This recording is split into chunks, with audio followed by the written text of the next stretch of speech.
दीप जलाओ, आज दिवाली रे। खुशी मनाओ, आज दिवाली रे। प्यारे बच्चों, दिवाली को रोशनी का त्योहार भी कहा जाता है। यह सभी का प्रिय त्योहार है। पूरे भारतवर्ष में इस त्योहार को बड़ी ही उल्लास और खुशी से मनाया जाता है।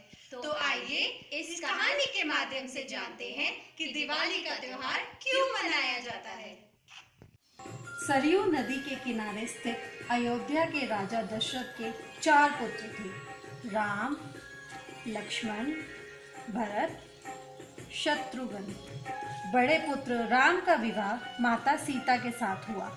राजा दशरथ ने अपना राज्य बड़े पुत्र राम को देने का निश्चय किया। इस बात से उनकी रानी कैकेयी नाराज हो गई। उसने राम के लिए 14 वर्ष का वनवास और भरत के लिए राज्य मांगा। राम, लक्ष्मण और सीता पिता की आज्ञा से वन में चले गए।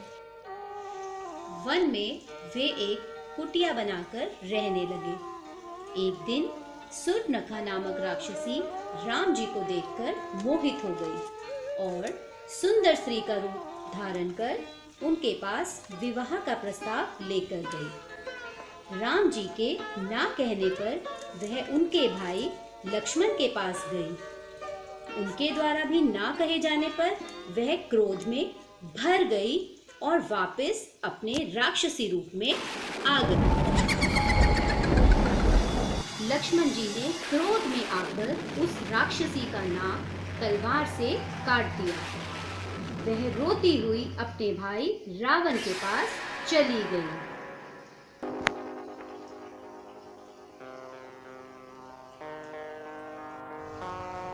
वह राक्षसी रोते रोते अपने भाई लंका नरेश के पास पहुंची और उन्हें सारी कहानी बताई।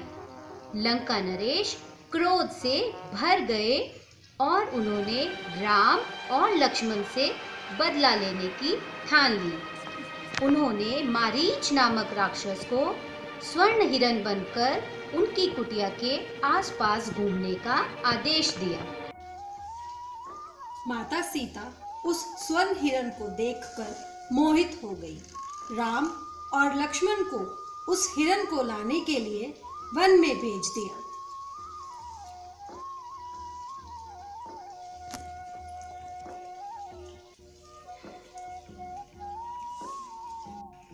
तब रावण साधु वेश में वहां आया और माता सीता से भिक्षा मांगने लगा।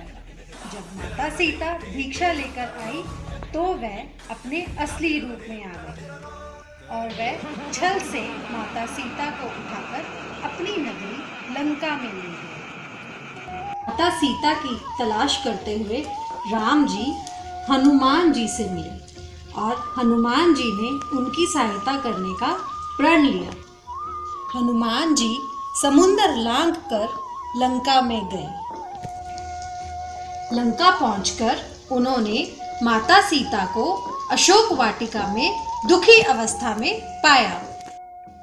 तब अन्य वानरों की सेना के साथ राम और लक्ष्मण लंका पहुंचे। वहां राम और रावण के मध्य भयंकर युद्ध हुआ। अंत में राम जी के हाथों रावण का अंत हुआ।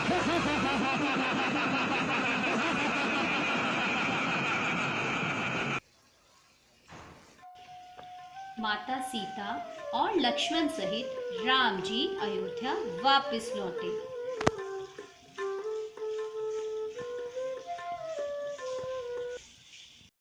राम जी के अयोध्या लौटने की खुशी पर लोगों ने घी के दिए जलाकर उनका स्वागत किया। आज भी कार्तिक मास की अमावस्या को दीपावली के रूप में मनाया जाता है। दिवाली का यह त्योहार बुराई की हार और अच्छाई की जीत का प्रतीक है। हमें भी अपने जीवन से बुराई का त्याग करना चाहिए और अच्छाई को अपनाना चाहिए। आपको और आपके परिवार को हमारी ओर से दीपावली की हार्दिक शुभकामनाएं। शुभ दीपावली।